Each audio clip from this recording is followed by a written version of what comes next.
Students நம்ம இன்னைக்கு என்ன பார்க்க போகிறோம்னா ஃபிசிக்கல் அண்ட் கெமிக்கல் ஈக்குலிபிரியத்தில் Van Hoff ஈக்குவேஷனை பற்றி பார்க்க போகிறோம். So first of all what is Van Hoff equation? Van Hoff equation அப்படின்னா என்னென்னா ஈக்குலிபிரியம் கான்ஸ்டன்ட் கே எவ்வளவு தூரம் டெம்பரேச்சரை டிபெண்ட் பண்ணியிருக்கு அப்படிங்கிறத பற்றி ரிலேட் பண்ணுற ஒரு ஈக்குவேஷன் தான் என்னது Van Hoff equation. So this Van Hoff equation, the equilibrium constant வந்து எவ்வளவு தூரமாக டெம்பரேச்சரை டிபெண்ட் பண்ணி இருக்கு அப்படிங்கிறத நம்ம படிக்கிறதுக்கு முன்னாடி நம்ம என்ன செய்ய போகிறோம் அப்படின்னு சொல்லி பார்த்தீங்கன்னா the relationship between standard free energy சேஞ்சுக்கும் ஈக்குலிபிரியம் கான்ஸ்டன்ட்டுக்கும், அதாவது ஸ்டாண்டர்ட் ஃப்ரீ எனர்ஜி சேஞ்ச், ஸ்டாண்டர்ட்னா என்ன சொல்லியிருக்கிறேன், இந்த நாட் போட்டிருக்கோம், ஃப்ரீ எனர்ஜினா G, change in free energy na delta G naught. Okay, so the Van Hoff equation la first of all நம்ம எழுதுற அந்த ரிலேஷன் என்ன, ஸ்டாண்டர்ட் ஃப்ரீ எனர்ஜி சேஞ்சுக்கும் ஈக்குலிபிரியம் கான்ஸ்டன்ட்டுக்கும் உள்ள ரிலேஷன் நம்ம ஆல்ரெடி படித்தது தான்.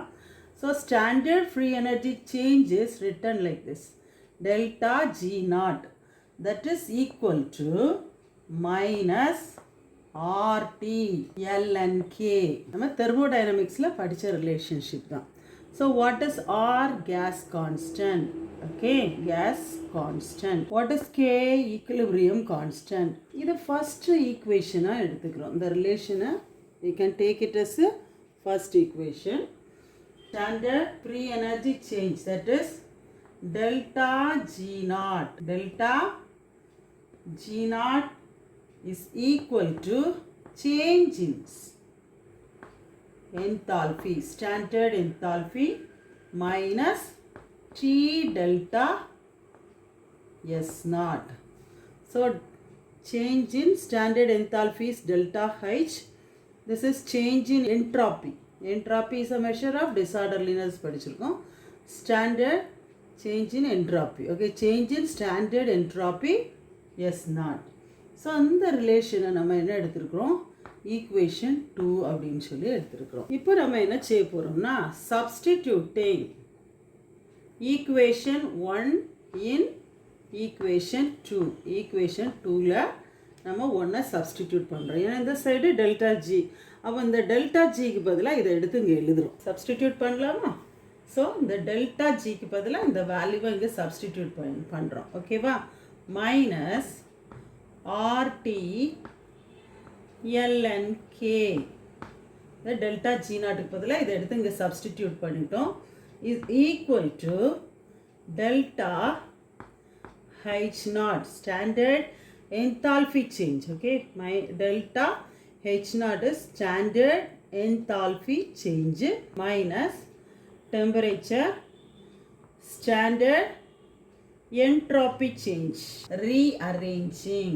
Okay, on rearranging. ஸோ நம்ம ரீஅரேஞ்ச் பண்ணி எழுத போகிறோம். நமக்கு தேவை என்ன அப்படின்னு சொல்லி பார்த்தீங்கன்னா இந்த LNK மட்டும் இந்த லெஃப்ட் ஹேண்ட் சைடில் எடுத்துக்கிறோம். தேவையானது LNK is equal to standard enthalpy change minus temperature standard entropy change.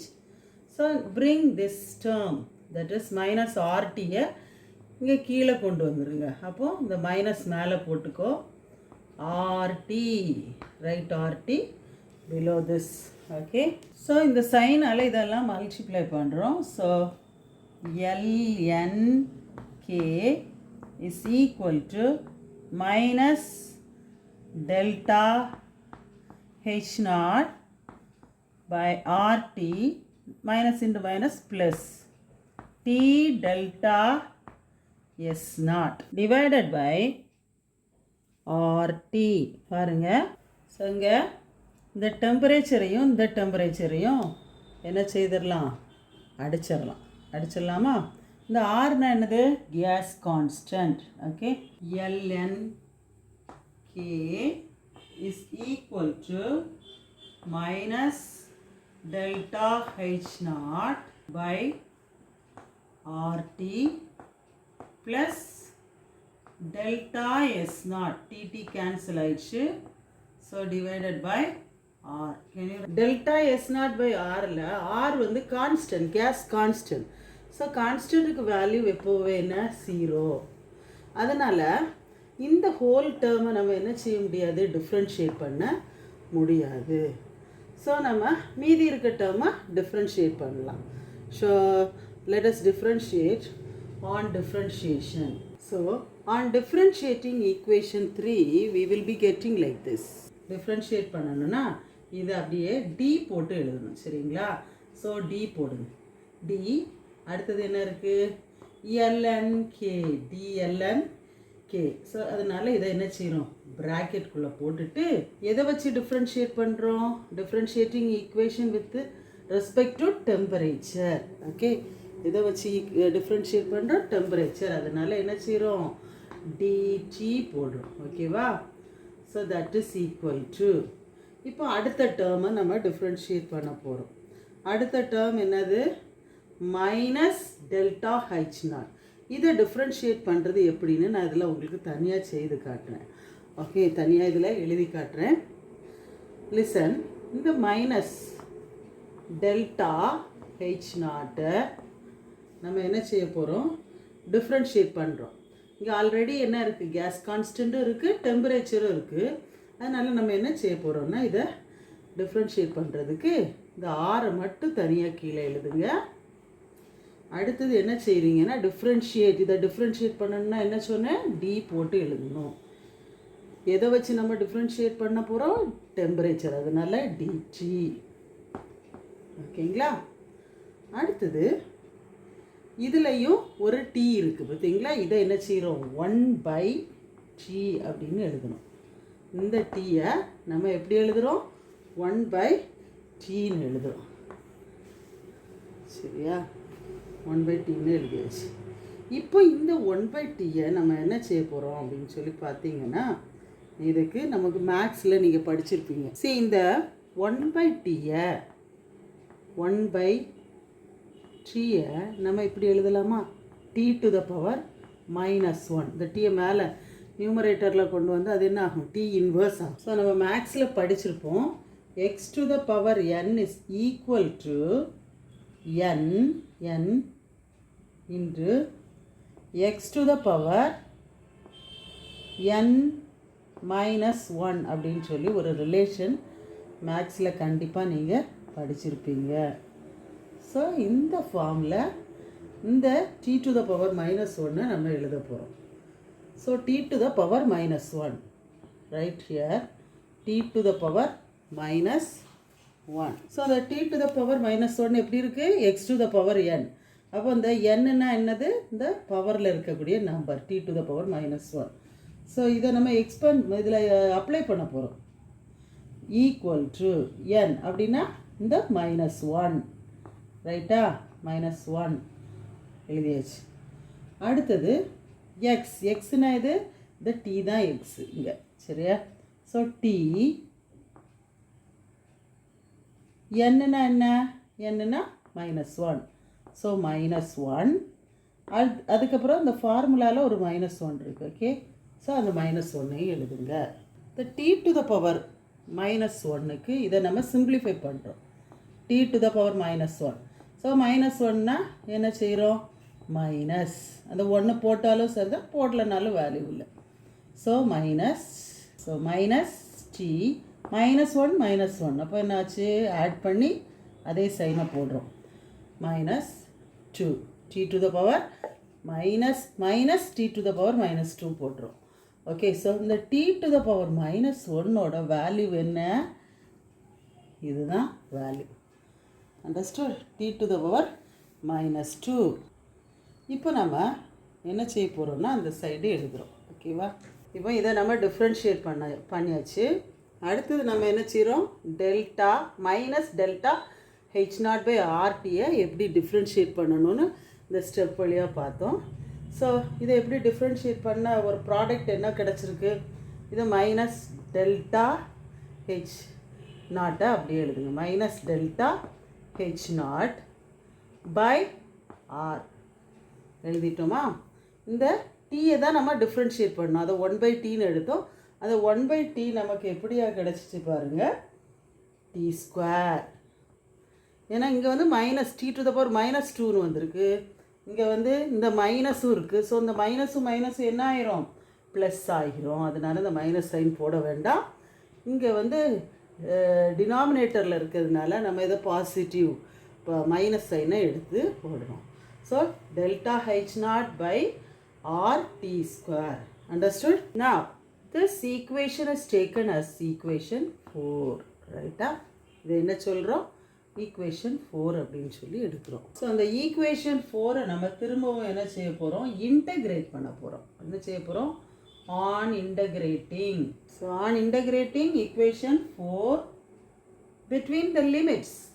டெம்பரேச்சரை என்ன செய்கிறோம், டி டெம்பரேச்சர் வந்து T1 T2 அப்படிங்கிற லிமிட்லேயும் ஈக்குலிபிரியம் கான்ஸ்டன்ட் K1 K2 அப்படிங்கிற லிமிட்லேயும் நம்ம என்ன செய்ய போகிறோம், இந்த ஈக்குவேஷனை 4th ஈக்குவேஷனை இன்டகிரேட் பண்ண போகிறோம். இன்டகிரேட் பண்ணுறதுக்கு நம்ம என்ன செய்கிறோம், இன்டகிரேஷன் சைன் இந்த எஸ் மாதிரி இப்படி போட்டுக்கோங்க. இந்த DLNKயை மட்டும் இந்த சைடில் வச்சுக்கோங்க. Okay, so DLNK. இந்த டிடியை இந்த பக்கம் கொண்டு போயிருங்க. ஓகேவா? ஸோ நம்ம இதை எப்படி எழுதலாம், இந்த கே இருக்கிறதுனால லிமிட்டு லோயர் லிமிட் என்ன கொடுக்குறோம், ஏன்னா between the limits K1 and K2, upper limit K2, lower limit K1 கொடுக்குறோம். தட் இஸ் ஈக்குவல் டு, இங்கே பாருங்கள், இந்த delta H naught by R இருக்குதுல்ல, இது வந்து ஆர் கான்ஸ்டன்ட்டை நம்ம என்ன செய்ய முடியாது, இன்டகிரேட் பண்ண முடியாது. அதனால் இன்டகிரேஷன் சிம்பிளுக்கு வெளியே டெல்டா ஹெச் நாட்டையும் இந்த ஆரையும் எழுதிருங்க. ஏற்கனவே இந்த டிடி என்ன செய்கிறோம், மேலே போயிடும். அப்படி தானே? ஸோ அதை மட்டும் நம்ம இன்டகிரேட் பண்ணுறோம். So dT by T square. So இதுக்கு லிமிட்டு போடுறோம். Lower limit T1, upper limit T2. So இப்போ இந்த பார்ட்டை மட்டும் நம்ம என்ன செய்ய போகிறோம்னா எக்ஸ்பேண்ட் பண்ண போகிறோம். So let us write dt by T square. Limits என்ன, T1 T2. இப்போ இதை எப்படி எடுக்கலாம் அப்படின்னு சொல்லி பார்த்தீங்கன்னா, இந்த டி ஸ்கொயரை மேலே கொண்டு போகிறோம். மேலே கொண்டு போனால் என்ன ஆகும், that is equal to, so இந்த டி ஸ்கொயரை நம்ம மேலே கொண்டு போகிறோம். ஸோ இந்த டி ஸ்கொயர் மேலே போச்சுன்னா T to the power -2ன்னு எழுதலாமா? ஓகே, அடுத்தது ஆல்ரெடி இந்த டிடி இருக்குது, அந்த டிடியும் போட்டுக்கோங்க. இதோட லிமிட்ஸ் என்ன, T1 T2வையும் போட்டுக்குவோம். ஸோ இதுக்கு ஒரு ஃபார்முலா இருக்குது. இந்த ஃபார்மு எந்த ஃபார்முலாவை ரெப்ரசன்ட் பண்ணுதுன்னா, there is a general formula x to the power, இது எப்படி எக்ஸ்ன்னு எடுத்துக்கிறோம், x to the power n into dx, x to the power n into dx ஃபார்மில் இந்த ஈக்குவேஷன் இருக்குது. ஓகே, ஸோ இந்த ஈக்குவேஷன், இந்த டிஃப்ரென்ஷியல் ஈக்குவேஷன் இது மாதிரி இருக்குது. ஸோ இதோட எக்ஸ்பான்ஷன் என்ன, இதை எப்படி எழுதலாம் அப்படின்னா, x to the power n plus 1 divided by n plus 1 அப்படின்னு சொல்லி இந்த ஈக்குவேஷனை நம்ம எழுதலாம். x to the power n plus 1 divided by n plus 1. Okay, shall we write like this? So நம்ம இந்த ஈக்குவேஷன் தானே இந்த ஃபார்மில் இருக்குதுன்னு சொன்னேன். ஆமாம், இப்போ இந்த ஈக்குவேஷனை நம்ம இதில் அப்ளை பண்ண போகிறோம். அப்படின்னா x to the power n, அதுக்கு எக்ஸுனா என்ன, இங்கே t, சரியா? So T to the power n அங்கே என்ன இருக்குது, -2 ப்ளஸ் ஆல்ரெடி இங்கே இருக்குது.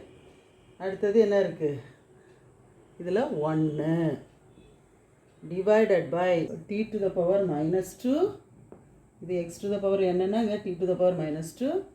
அடுத்தது ஃபார்முலா என்ன இருக்குது, +1 டிவைடட் பை -2 + 1. ஸோ இதை எப்படி எழுதலாம், T to the power -2 + 1ன்னா என்ன, -1 டிவைடட் பை -1. ஸோ இப்போ இந்த -1 இருக்குது பார்த்தீங்களா, இந்த -1க்கு கீழே இந்த T to the power -1 வந்துச்சுன்னா என்ன ஆகும், +1 ஆகும். ஸோ மைனஸ் ஒன் என்ன செய்கிறோம் பாருங்கள், minus one by T to the power one. Okay, இதுதான் என்னது இந்த இன்டகிரேட்டட் ஈக்குவேஷனில் டீயை நம்ம இன்டகிரேட் பண்ணி ஃபைனலாக கிடச்சிது.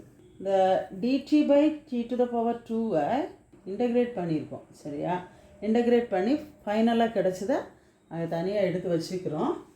இப்போ இந்த ஈக்குவேஷனுக்கு வரோம்.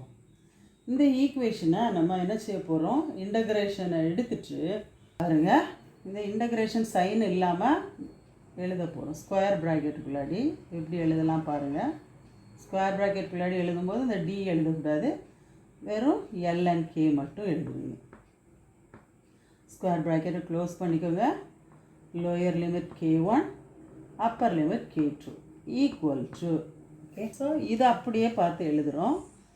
Delta H naught by R, ஏன்னா இது கான்ஸ்டன்ட். இதை நம்ம இன்டகிரேட் பண்ணி இந்த அங்கே வச்சுருக்குறோம். ஸோ அதை என்ன செய்கிறோம், ஸ்கொயர் ப்ராக்கெட்டுக்குள்ளாடி எழுதுகிறோம். என்ன எழுதுகிறோம், minus one by T to the power one, minus one by T to the power one. Okay, இதுக்கு நம்ம என்ன செய்கிறோம், லிமிட்ஸ் எழுதுகிறோம். அப்பர் லிமிட்டும் lower limit T1, upper limit என்ன T2 எழுதியாச்சா. அடுத்தபடியாக இதை என்ன செய்கிறோம் அப்படின்னு சொல்லி பார்க்குறோன்னா, இதை எக்ஸ்பேண்ட் பண்ணி எழுதுகிறோம். சரி, எப்படி எக்ஸ்பேண்ட் பண்ணலாம், upper limit minus lower limit ln k2 upper limit minus ln k1 is equal to, இது அப்படி எழுதுங்க, delta H naught by R minus one. Okay, இது என்ன எப்படி எழுதும், minus one by T2, minus one by T2, minus into minus என்ன ஆயிரும் plus, அதனால் ப்ளஸ் ஒன் பை T1. இந்த லிமிட்டை நம்ம எக்ஸ்பேண்ட் பண்ணும்போது இப்படி எக்ஸ்பேண்ட் பண்ணுறோம். ஏன்னா minus one by T to the power ஒன்னை எப்படி பண்ணலாம் பாருங்கள், minus one by T2 Appar லிமிட்டை ஃபஸ்ட்டு போடுறோம். மைனஸ் இன்ட்டு இன்னொரு மைனஸ் வரும், அதனால் மைனஸ் இன்ட்டு மைனஸ் என்னாச்சு ப்ளஸ்ஸு. சரியா, இந்த மாதிரி மைனஸ் வரும்ல, அந்த மைனஸும் இந்த மைனஸும் சேர்ந்தால் ப்ளஸ் ஒன் பை T1.